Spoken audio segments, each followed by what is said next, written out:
दारुसलाम मस्जिद की एक नई कमेटी की तकर्री। एमडी हाजी पाशा की करीमनगर हेरा फाउंडेशन के सुदूर मोपट गयाजुद्दीन ने एमडी हाजी पाशा को जमंटा को कस्बे में मोमिनपुरा दारुसलाम मस्जिद की नई कमेटी के तौर पर मुंतखब किया है।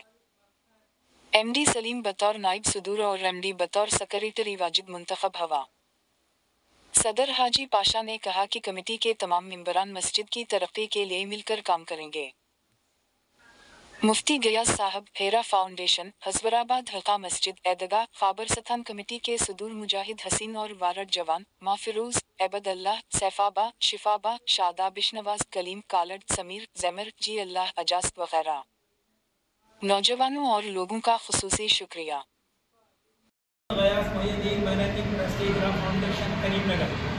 अभी जो वक्फ एक्ट नाफिज हो चुका है हमारे मुल्क के अंदर, वो मुसलमानों के बिल्कुल खिलाफ है और हुकूमत की नीयत इस सिलसिले में सही नहीं है।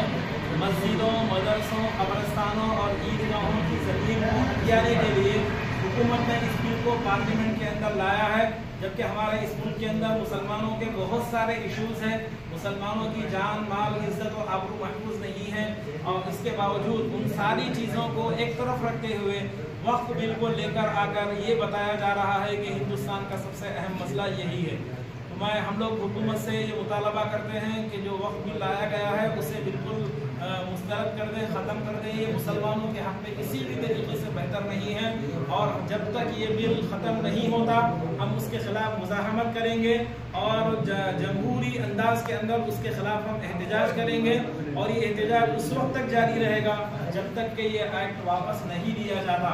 हम सारे ही हुकाम से और इसी तरीके से जो ज़िम्मेदारान हैं सबसे अपील करते हैं कि इस बिल की मुखालफत में खड़े हो जाएं और उस वक्त तक लड़ते रहें जब तक कि ये बिल वापस नहीं ले लिया जाता। जो मुसलमानों के बिल्कुल खिलाफ है और हुकूमत की नीयत इस सिलसिले में सही नहीं है। मस्जिदों, मदरसों, कब्रस्तानों और ईदगाहों की ज़मीन को हथियाने के लिए हुकूमत ने इस बिल को पार्लियामेंट के अंदर लाया है, जबकि हमारे इस मुल्क के अंदर मुसलमानों के बहुत सारे इशूज़ हैं। मुसलमानों की जान, माल, इज्जत और आबरू महफूज नहीं है, और इसके बावजूद उन सारी चीज़ों को एक तरफ रखते हुए वक्फ बिल को लेकर आकर ये बताया जा रहा है कि हिंदुस्तान का सबसे अहम मसला यही है। हम लोग हुकूमत से ये मुतालबा करते हैं कि जो वक्फ बिल लाया गया है उसे बिल्कुल मुस्तरद कर दें, ख़त्म कर दें। ये मुसलमानों के हक़ में किसी भी तरीके से बेहतर नहीं है, और जब तक ये बिल ख़त्म नहीं होता हम उसके ख़िलाफ़ मुज़ाहमत करेंगे और जमहूरी अंदाज के अंदर उसके ख़िलाफ़ हम एहतजाज करेंगे। और ये एहतजाज उस वक्त तक जारी रहेगा जब तक कि ये एक्ट वापस नहीं लिया जाता।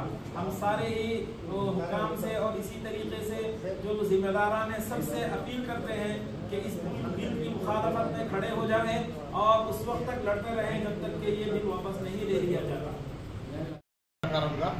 వారు ఇచ్చే ఆదేశాలను అనుసరించి అన్ని మండల స్థాయి, డివిజన్ స్థాయి, జిల్లా స్థాయి పట్టణాలలో మరియు జిల్లా కేంద్రాలతో పాటు హైదరాబాద్ సిటీలో కూడా అన్ని కార్యక్రమాలు చేయాలి। ఈ వక్ఫ్ సంబంధించిన భూములు మనకు తరతరాల నుంచి వచ్చిన భూములు, ఈ భూముల మీద ఎవరిది హక్కు లేదు। కావాలని కేంద్ర ప్రభుత్వంలో కొంతమంది కావాలని ప్రధానమంత్రిని మరియు హోంశాఖ మంత్రి అమిత్ షా, మైనార్టీ శాఖ మంత్రులు కలిసి ఈ భూముల మీద తన పెత్తనం చేసుకోవడానికే ఈరోజు ఈ మధ్యకాలంలో పార్లమెంట్లో ఈ యొక్క బిల్లును ప్రవేశపెట్టి రాజ్యసభలో కూడా ఆమోదం పరిచి వక్ఫ్కు సంబంధించిన బిల్లును దాని ప్రకారంగా ముస్లింలకు సంబంధించిన ఖబరస్థాన్లు కానీ, మస్జిద్లు కానీ, దర్గాలు కానీ ఇతర స్థలాల మీద తన పెత్తనం చేయడానికే ఈ బిల్లును తీసుకురావడం జరిగింది।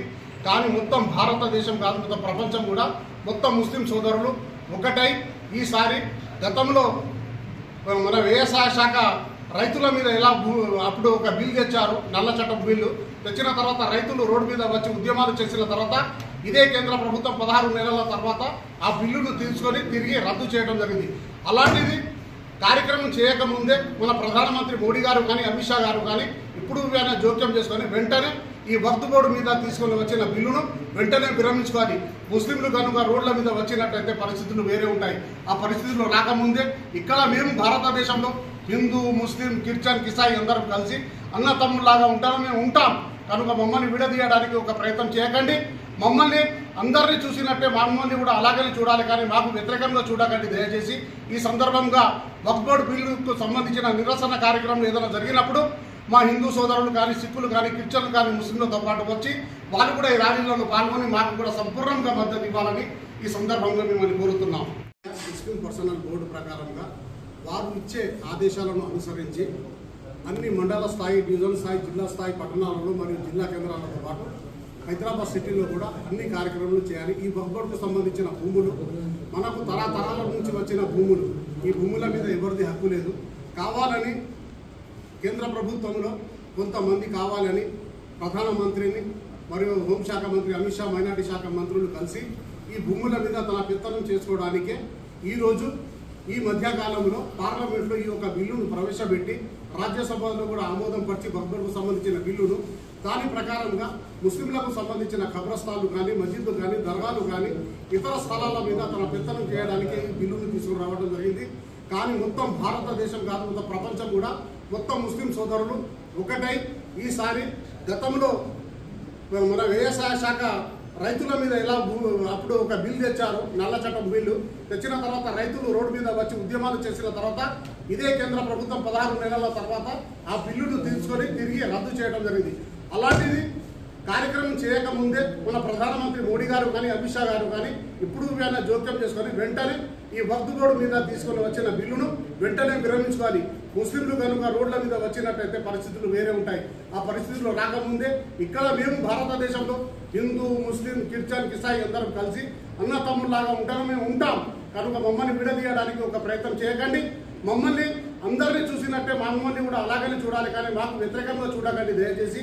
ఈ సందర్భంగా వక్ఫ్ బోర్డు బిల్లుకు సంబంధించిన నిరసన కార్యక్రమం ఏదైనా జరిగినప్పుడు మా హిందూ సోదరులు కానీ, సిక్కులు కానీ, క్రిస్టియన్లు కానీ, ముస్లింలతో పాటు వచ్చి వాళ్ళు కూడా ఈ ర్యాలీలలో పాల్గొని మాకు కూడా సంపూర్ణంగా మద్దతు ఇవ్వాలని ఈ సందర్భంగా మిమ్మల్ని కోరుతున్నాము.